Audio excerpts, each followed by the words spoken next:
Hi, I'm Luke. Welcome back to Lions Whiskey Reviews. Thank you for joining me. Today I'll be showcasing one of the most quintessential Irish whiskies, that being the Redbreast 12. Now the Redbreast 12 is from the Midleton Distillery and has been aged in American oak and sherry casks. Now the Midleton Distillery is also famous for a whiskey you probably have heard of, that being Jameson's. Now I'm sure you've seen Jameson's in just about every bar or pub you ever visit. And if you ever tried Jameson's and thought, I want to, experience what an Irish whiskey is truly like. Well, the next step in that process would be Redbreast 12. All the qualities you'll find in a Jameson's, you'll find in the Redbreast 12, but a bit more depth and a bit more complexity. Now, Redbreast 12 is also a single pot still whiskey. But I hear you ask, well, what is a single pot still whiskey? I've never had that. I don't see that in Scotland. Well, worry not. It's unique to Irish whiskies, and it's when both unmalted and malted barley are distilled together in a single pot. And in the case of Redbreast 12, this happens 3 times. But a bit of the history behind these single pot still whiskies is that during the British Empire, the UK placed these large taxes on exports of malted Irish whiskey. And in a spark of genius, the Irish distillers thought, well, this is egregious. These taxes are completely unfair. How are we going to get around it? Well, don't worry, we're going to use unmalted and malted barley, distill them together in a single pot, and voila, you've got single pot still whiskey. And it gave Irish whiskey part of that unique charm that to this day persists. So despite obviously the tax no longer existing, you'll see single pot still whiskies because they helped to give Irish part of that unique category that it was lacking on the market. When you think of bourbon, you think of Scotch, you think of maybe Japanese whiskey.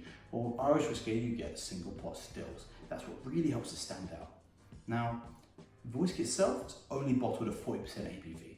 Now, that's not the best thing in my opinion in terms of it doesn't give it a lot of that explosive power and that punchiness that it's quite nice in whiskey. However, if you want to come from Jameson's or other similar style whiskies, then this makes it a very approachable task. So I'd really recommend it. But you might be thinking, well, that's all good and proper, but what does it taste like? What does it smell like? Well, don't worry. If you have a glass, if you have a bottle of Redbreast 12, feel free to pour with me because we're going to pour one together now. Thank you.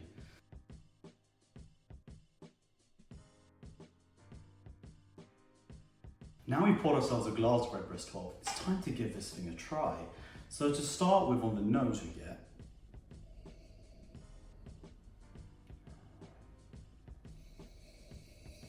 well, it's really had that kind of a toast and marmalade of really starting to come through. It smells like marmalade on toast in the morning, but there's also a very prominent factor at play here.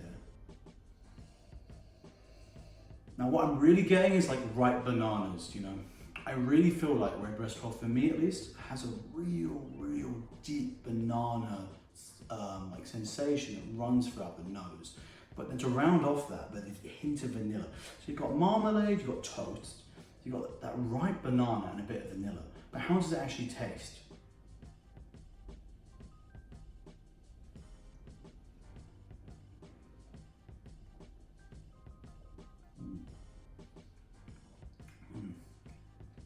It's very round and creamy.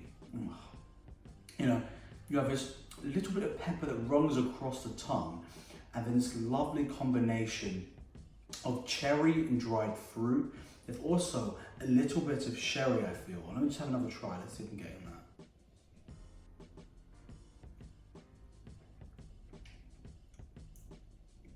in that. Yeah, the sherry cask whiskey that it's aged in is just starting to come through with a little bit of sherry. And for a whiskey aged at 40%, there's a surprising amount of flavour right here.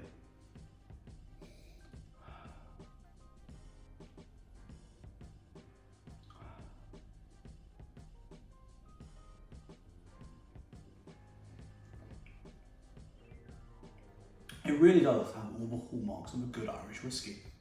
However, what I find to be a little bit lacking is the finish. Now, it's not the weakest finish, it is very pleasant. It's what I describe something in that medium to short sort of range, where you've just got this ripe sultana sensation running across the mouth. But it's quite weak, it doesn't, take a hold of the palate, it's just resting across, the nice little sensation, which does make it, as I said earlier, a very approachable whiskey to make. So, to conclude, Redbreast 12 can be found at all major online alcohol retailers. Whether that be Amazon, Whiskey Exchange, Master Malt, or whatever other site you use, Redbreast 12 will be for sale. So as long as you're paying around £40, it signifies solid value for money really. Given with the complexity and the depth on show here, I feel that if you're spending £40, it's worth it. However, you may think, I don't want to spend that. In which case, why not get a sample of it? Or why not go to a bar and try a glass of Redbreast 12? And please let me know in the comments below what you think. But please do stay tuned for next week, at the same time, when I'll be reviewing one of my favourite whiskies of all time, Blanton's Gold Edition. This is a simply divine whiskey, which you cannot miss. So thank you so much for watching this video.